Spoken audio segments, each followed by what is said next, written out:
All right, guys. So in the aftermath of the COVID-19 slash Pelosi pork stimulus bill, progressives are upset. Okay, they are pissed off with the establishment Democrats. And the reason why they're pissed off with the establishment Democrats is because the Senate parliamentarian has ruled that the $15 an hour minimum wage is not allowed to be a part of the reconciliation bill.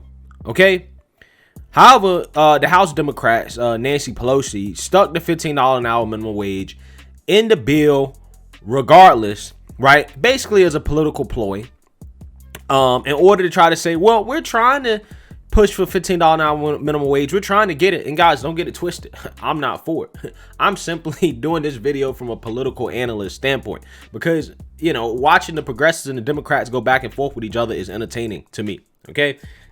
So, Kamala and the Biden administration have basically said, we're not going to press this issue any further, and they're not going to overrule the parliamentarian, in which Kamala Harris, as the presiding officer of the Senate, technically she is the president of the Senate, could overrule the parliamentarian who's not even an elected official. Kamala Harris could just say, nope, you're wrong. I disagree.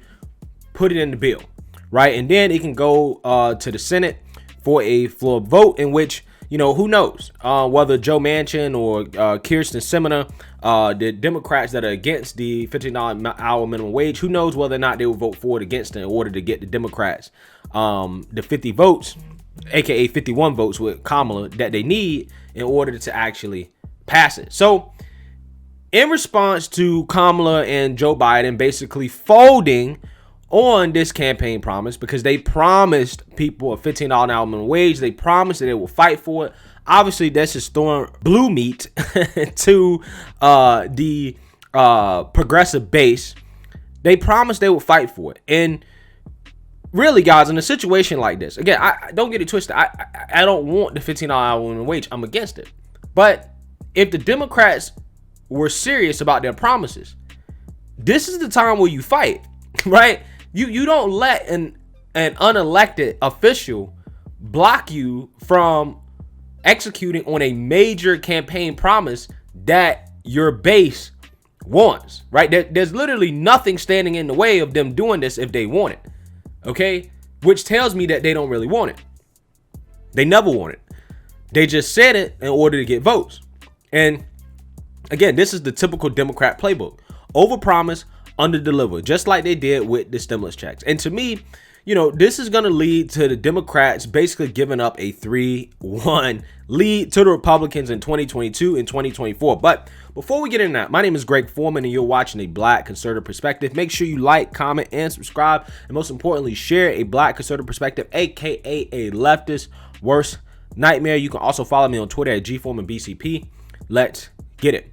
All right, guys. So in response to Kamala basically refusing to overturn the Senate parliamentarian, the progressives are getting desperate, right? And it's kind of funny to see because they're out here now begging Kamala Harris to quote unquote save them. Okay, they're begging her to overrule the Senate parliamentarian. So we're gonna take a look at a video of Cenk from TYT and Anna Kasparian discussing this campaign that they're putting together to try to get Kamala to save the $15 an hour minimum wage. Let's take a listen. Okay, so none of it is in the Constitution. None of it is even in the rule books. The parliamentarian has no power, even though every reporter in the country reports it wrong, as if the parliamentarian decides everything all of a sudden out of nowhere. But this is not about the reporters. This is about, in this case, the presiding chair has the sole power to decide whether it goes in the bill or not. That's the bottom line. And it's indisputable. It is a 100% fact that the presiding chair decides. The parliamentarian does not decide. She has no power at all. She just gives advice, okay? And so who is the presiding chair? Well, that's the vice president. That actually is in the Constitution. That is her role. Now, she could choose to give that role to someone else, in which case they would rule. But at the end of the day, that does not absolve anyone of responsibility. The vice president definitely gets to decide what's in the bills and what isn't, because she is the presiding chair. So now that's good news, because Kamala Harris has always said that $15 minimum wage was among her top priorities. Well, look, this should be fantastic news. If it's one of her top priorities and she has complete and sole authority to put it in the bill, then there's no reason why she wouldn't put it in the bill. And I say that without being sarcastic or anything like that. I'm being serious, and I'm reaching out to K-Hive and to Kamala Harris supporters and fans, and to Kamala Harris herself. And it's not just me, it's a lot of people who are reaching out. And we're all asking, and I mean, you really cannot phrase it any more polite and better and positive and with hope and love. Save us, Kamala. Oh my God, how sad is that? Look at this man's face. Look at this man's face. This is the face of desperation. This is what the face of desperation looks like. This is what the face of disappointment looks like. This is what the face of I've been sold a pipe dream by the Democrats and conned into voting for them because Kamala Harris is a woman of color. She's a woman of color that's going to fight for the $15 an hour minimum wage. Oh man, it's just so funny seeing the progressives get so upset with the establishment Democrats, because anybody could have saw this coming. They do this every single time. They overpromise and underdeliver. Okay, so let's take a listen at the rest of this real quick. And that's even the hashtag that we're going to use. Hashtag save us, Kamala, because you can. You indisputably have the power to save the minimum wage, which, by the way, affects 32 million Americans. You could lift millions of people out of poverty. And you also can cause millions of people to lose their jobs too, according to the Congressional Budget Office. And so there's no one in your way. Mitch McConnell cannot stop you. Nobody can stop you. So let me show you the petition. Then I want to go to Anna. I want to go to Reverend William Barber. But most importantly, I want you guys to participate. So we got a new petition up. The first petition worked perfectly. So let's do it again. Let's do it again, okay? So it's tyt.com/petitions/save us, Kamala, okay? All right, that's enough of that. But honestly, guys, I don't even feel bad for the progressives because they deserve everything they get. They deserve everything they get. Every single broken promise that the Democrats made, the progressives deserve it. They deserve it because they voted for Biden and Kamala, knowing the history of the establishment Democrats and how they don't really like the progressives, right? They don't really like the Bernie wing of the party. They don't really mess with y'all like that, right? They don't really mess with y'all like that. But you still voted for them because you hate Trump, because you got Trump derangement syndrome. And at the end of the day, honestly, they would probably be better off, right? For example, if you wanted $2,000 stimulus checks, probably working with Trump. Right? If you wanted certain things, you probably better off going through Trump than the Biden administration at this point. I'm so serious about that. I'm so serious about that. And I think that's the miscalculation these people have made. They want to be married to somebody that doesn't want to be married to them. The establishment Democrats don't want to be married to the progressives. That's why they make the promises and then they break them. Because they don't care. They're using you for your votes. Once you voted, they throw you out. They're done with you. At least in the conservative movement, at least in the Republican Party, you can't detach from Trump. Right? Like, you know, there's no detachment from Trump. Because he's so powerful. He's such a powerful force within the party that the establishment just can't use him and throw him away. They're going to try to in 2022. They're going to try. But it's not going to be so easy for them to just get rid of him. The same way the Democrats can just toss aside the progressives once the elections are done. Okay? So, you know, it's funny to me because, you know, outside of the minimum wage thing, the $15 minimum wage, which you guys know, again, I'm not for, I think the Democrats are giving up a 3-1 lead. I really do. And the reason why is because, guys, with everything that's happened with the GOP, with the Republican Party, since the election, a lot of that stuff has just been straight negative, okay? I mean, I think any reasonable person would be like, yeah, it hasn't been good days for the GOP since the election, right? And everything has been in favor of the Democrats. All the Democrats have to do is just not mess it up. That's all they had to do.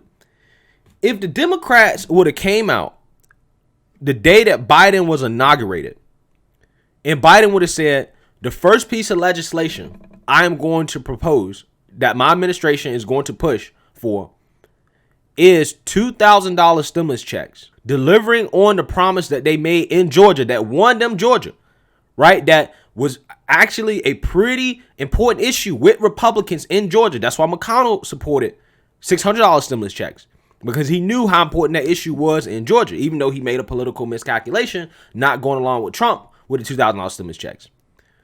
But if the Biden administration would have just put that up for a vote as a standalone bill and made the Republicans, the Senate Republicans and House Republicans, basically try to block it, try to vote against it, do regular 60 votes, they could have either passed it and delivered on their promise and got people stimulus checks immediately, and they would have been heroes, right? Everybody would have loved them. Or if the Republicans decide to vote against it, right, they don't get the 10 Republican votes that they need to actually pass it with 60 votes. Now the Republicans will be the villain of the country, because once again, like when McConnell denied the $2,000 stimulus check single-handedly, the Republicans denied the stimulus checks again. And if the Democrats just would have went with that strategy, I don't see any way how the GOP will be able to win in 2022 or 2024. I just don't see a way forward if the Democrats just would have done that one simple thing. Because then, even if the Republicans blocked it, they could still turn around and pass it through reconciliation anyways.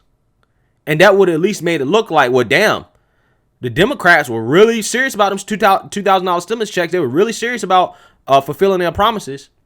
Again, the $2,000 stimulus checks, whether people like them or not, right, whether you agree with it or not, it is the most popular policy in this country right now. And the Democrats really just missed the layup. Like, they just straight up missed the layup. Straight up. And I really don't understand how. Because to me, them focusing on the Trump impeachment trial instead of focusing on the stimulus really screwed them. That was a really bad political miscalculation, because now what's happening is that everybody's like, wait, Biden's bombing Syria. Biden's putting kids in cages. Biden's more worried about the Equality Act. The Democrats more worried about Trump. Biden basically said he's not forgiving student loan debt. They won't vote on Medicare for all. So what are you getting out of this administration? You was better off rolling with Trump. The Democrats are more worried about everything else except stimulus. And they promised stimulus checks, $2,000 stimulus checks in Georgia. And then they went back and it's not even $2,000 anymore. It's $1,400. So Democrats are just breaking promises left and right. And a lot of people probably having buyer's remorse right now. So, I mean, guys, what's happening right now with the Democrats is really just political suicide, in my opinion. I don't understand how a party can mess up an opportunity like this so much, because, again, anybody can see that the GOP was reeling. After what happened at the Capitol, the GOP was reeling, right, in terms of public perception. All the Democrats had to do is just follow up on their promises. That's all they had to do. They didn't even have to do all of it. They just had to do stimulus checks. Just do the stimulus checks. People get that $2,000. Like, oh, okay. Right? They're happy. Right? But they folded. And instead, they focused all their political energy on the BS impeachment trial of Trump that they knew wasn't going anywhere. They spent more time virtue signaling about Trump than they did trying to pass the stimulus. And that literally is going to cost them the House, maybe even the Senate, and could be the presidency in 2024, right? And now they're folding on the minimum wage, which I'm happy they're folding on this. So it just goes to show, in my opinion, the Democrats are helping the Republicans win 2022 and potentially take back the White House in 2024 more than anything that's going on the right. More than anything that Trump is saying, more than anything that anybody's saying on the right. The Democrats' failures to execute on their promises is really helping Trump and really helping the Republicans come 2022. Because at this point, why even vote for Democrats if they're not even going to make good on their promises. Why vote for him? You better off taking a shot with Trump, right? Trump, at least he tried to get the $2,000 stimulus checks. He didn't try to finesse you on it. Biden just straight up finessed you. So let me know what you guys think. Make sure you like, comment, and subscribe. Most importantly, share a Black conservative perspective. Peace.